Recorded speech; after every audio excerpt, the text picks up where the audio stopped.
R D Burman को सबसे प्रतिभाशाली और ट्रेंड सेटर मौसीकार माना जाता है। ये बात बहुत हद तक दुरुस्त भी है कि उन्होंने फिल्मी संगीत को एक अलग रंग दिया और बेशुमार खूबसूरत गीत के जन्मदाता हैं। और इसी कड़ी में एक और संगीतकार जोड़ी का नाम लेना भी ज़रूरी है।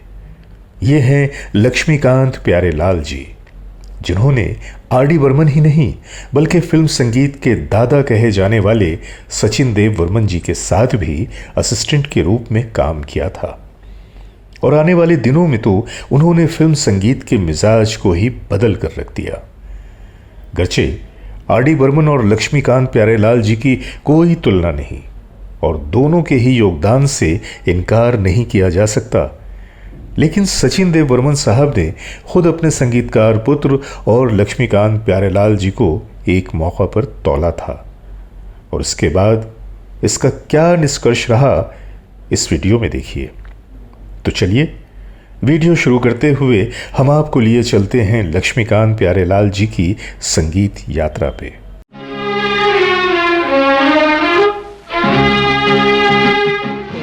जब राह न पाए मेरे संग आए, साजन साजन पुकारूं गलियों में। आज मौसम बड़ा कहाँ जई हो निंदिया चुरा के चोरी चोरी रेशम की डोरी।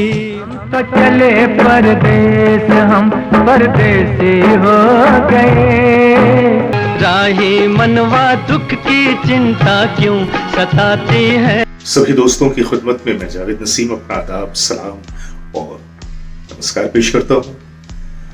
दोस्तों, हर कलाकार की जिंदगी में एक लंबा अरसा संघर्ष का होता है और वही लंबा अरसा जो संघर्ष का होता है उस कलाकार को शोहरत और दौलत की बुलंदी तक पहुंचाता है। हमारी इंडस्ट्री में यूं तो कई ऐसे लोग हैं जिन्होंने बहुत ही छोटे पैमाने पे अपनी शुरुआत की, लेकिन फिर जमाने ने उन्हें देखा और जमाना उनका कायल हुआ।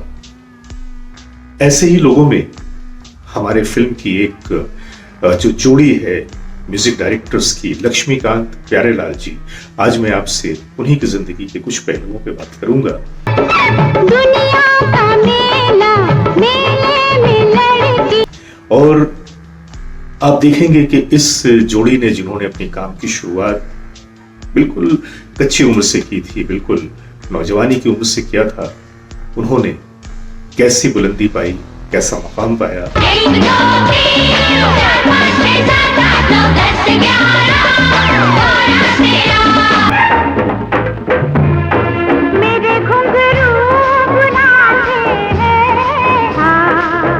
और मैं आपको बताऊं कि हमारी फिल्म इंडस्ट्री में ये वो वाहिद म्यूजिक डायरेक्टर जोड़ी है कि जिसने तकरीबन 635 फिल्मों में संगीत दिया। हालांकि लोग ये भी कहते हैं कि इन्होंने 750 फिल्मों में संगीत दिया, लेकिन अगर हम 635 को भी मानकर चलें तो ये बहुत बड़ी लिस्ट है और इस लिस्ट तक कोई और दूसरी म्यूजिकल जोड़ी संगीतकारों की नहीं पहुंच पाई। तो आज हम बातें करेंगे लक्ष्मीकांत प्यारेलाल जी की। लक्ष्मीकांत प्यारेलाल जी की उम्र उस वक्त तकरीबन 10-12 साल की थी जब मंगेशकर परिवार द्वारा बच्चों के लिए चलाए जाने वाले संगीत संस्थान सुरील कला केंद्र में वो पहली बार एक दूसरे के करीब आए। हालांकि उनकी मुलाकात पहले भी हो चुकी थी। दरअसल एक लाइव कॉन्सर्ट में लक्ष्मी जी को मैंडोलिन बजाते देखकर लता जी काफ़ी प्रभावित हुई और उन्होंने लक्ष्मी जी को सुरील कला केंद्र में दाखिल करवा दिया। प्यारेलाल जी वहीं दाखिल हो चुके थे और अपने गुरु श्री राम प्रसाद शर्मा जी से ट्रम्पेट और गोवा के एंथनी गंसाल्विस से वायलिन बजाना सीखा। उस वक्त उनकी उम्र सिर्फ 7 साल की थी और सालों के बाद उन्होंने अमर अकबर एंथनी के एक गीत में उन्हीं एंथनी गंसाल्विस को खराज अकीदत पेश किया।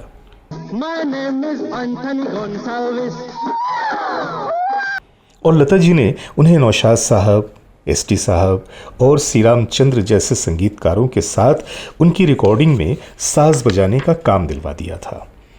दोनों घंटों एक दूसरे के साथ बिताते, साथ बजाते, साथ काम की तलाश करते और इस तरह ये कुर्बत और भी बढ़ती चली गई। उनके मित्रों में अब शिव कुमार शर्मा, जुबिन मेहता और हरि प्रसाद चौरसिया जैसे लोग शामिल थे। एक समय पर प्यारेलाल जुबैन मेहता के साथ बाहर मुल्क जाने का प्लान करने लगे, पर दोस्ती आड़े आ गई और उन्होंने अपना इरादा तर्क करके लक्ष्मीकांत जी के साथ जोड़ी बना ली। और अब ये जोड़ी कल्याण जी आनंद जी के असिस्टेंट की हैसियत से काम करने लगी और उसी दौर में वो एसटी के लिए भी अरेंजर का काम करने लगे। आरडी से भी ताल्लुकात हो गए और जब आरडी को म्यूजिक डायरेक्टर के हिसाब से पहली फिल्म छोटे नवाब मिली तो उन्होंने लक्ष्मीकांत प्यारेलाल जी को ही छोटे नवाब की संगीत को अरेंज करने का काम सौंपा। इससे पहले एसडी साहब ने जिद्दी में भी एलपी को म्यूजिक अरेंजर की हैसियत से काम सौंपा था।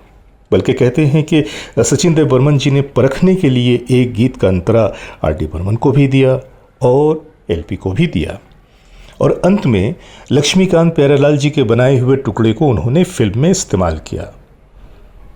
इस बीच में उन्हें एक छोटे बजट की फिल्म तो मिली थी जो रिलीज नहीं हुई। जिस वक्त उन्हें पारसमनी मिली उस वक्त उनके पास 500 बेहतरीन धुनों का अजीम जखीरा था।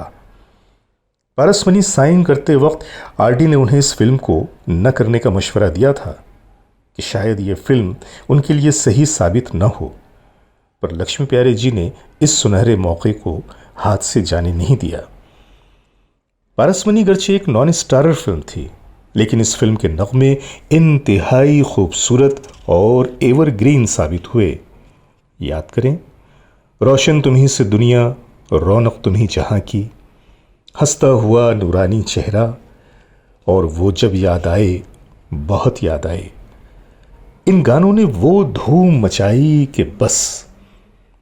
अगली बड़ी फिल्म थी राजश्री फिल्म की दोस्ती। जाने वालों जरा गुड़िया हमसे रूठी रहोगी कब तक ना हंस चाहूंगा मैं तुझे साँझ सवेरे, तू कहीं भी रहे तू मेरी। इंडस्ट्री के सभी बड़े संगीतकारों ने नए और अनजान कलाकारों को लेकर बनाई जाने वाली फिल्म को लेने से इनकार कर दिया और इस तरह यह फिल्म लक्ष्मीकांत प्यारेलाल जी की झोली में आ गिरी और उस फिल्म के गीतों ने तो इतिहास रच दिया। फिल्म फेयर अवार्ड की तो जैसे बरसात हो गई, 8 फिल्म फेयर अवार्ड, और उतना ही नहीं, फिल्म ने राष्ट्र पुरस्कार भी हासिल किया। जरा दोस्ती फिल्म के गीतों को याद करें। जाने वालों जरा मुड़ के देखो हमें, राही मनवा दुख की चिंता क्यों सताती है, मेरा तो जो भी कदम है वो तेरी राह में है, और लता जी की आवाज़ में गुड़िया कब तक रूठी रहोगी, और चाहूँगा मैं तुझे सांझ सवेरे।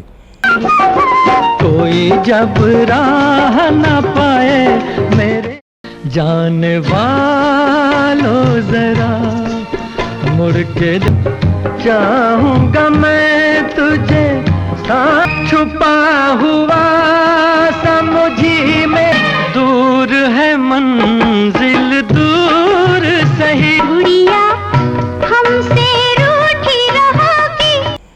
गीतकार मजरूह का हर गीत शाहकार साबित हुआ। तकदीर का सितारा बुलंदी की तरफ माइल था और उन्हें मिली फिल्म मिलन, और मिलन के गीत राम करे ऐसा हो जाए और सावन का महीना पवन करे शोर, इसकी बरसात से न गरीब बचे और न अमीर, सभी इन गीतों की फुहार में भीग गए। आपको बताऊं कि दोस्ती में मौत ऑर्गन आरडी बर्मन साहब की सांसों का जादू था और पेशावराना ताल्लुक़ के बावजूद लक्ष्मीकांत प्यारेलाल जी और आरडी बर्मन के ताल्लुकात काफ़ी खुशगवार थे। लक्ष्मीकांत जी की जब मौत हुई तो उसके बाद प्यारेलाल जी की ये जोड़ी टूट गई और वो बेचारे बहुत अकेले से हो गए। लेकिन इन दोनों ने अपनी पूरी ज़िंदगी में, अपनी पूरे फिल्मी कैरियर में तकरीबन 635 फिल्मों में संगीत दिया। तुझसे नजरें चुराने की कोशिश न कर। छूटा अपना देश हम परदेसी हो गए। तो ये है हमारे प्यारे लक्ष्मीकांत प्यारेलाल जी। आज हमारे दरमियान लक्ष्मीकांत जी तो नहीं रहे, लेकिन प्यारेलाल जी अब भी सलामत हैं और हमारी दुआ है कि वो हमारे सरों पे उनका साया इसी तरह से कायम रहे और हम इसी तरह से उनके गानों को सुनते रहें और अपना सर धुनते रहें। क्योंकि इंडस्ट्री में जिस तरह का काम उन्होंने किया, जितना खूबसूरत काम किया और जितना यादगार काम किया, ऐसा काम इंडस्ट्री में तो हमारे और भी बहुत सारे म्यूजिक डायरेक्टर्स हैं, लेकिन इतना छोटा काम बहुत ही कम नजर आता है। तो आज की कहानी यहीं तक। दीजिए अपने दोस्त जावेद नसीम को इजाजत। मिलते हैं फिर किसी नई कहानी के साथ अगले एपिसोड में। जब तक कि आप हमारे प्रोग्राम ग्रेट लेजेंड्स को अपनी मोहब्बतें देते रहिए, इसे इसी तरह से देखते रहिए, लाइक करते रहिए, सब्सक्राइब करते रहिए, शेयर करते रहिए और उस कोने में लगी घंटी को दबाना भी मत भूलिए। इस तरह से हम आपके बिल्कुल करीब होते हैं और आपके साथ हमारा एक ताल्लुक रहता है। और हाँ, हमारे पोस्ट को देखने के बाद हमें अपने कमेंट से भी जरूर नवाजिए और अगर आपकी कोई राय है, कोई सुझाव है तो उससे भी हमें जरूर आगाह कीजिए। आज के लिए बस इतना ही। शब खैर, खुदा हाफिज, शुभ रात्रि।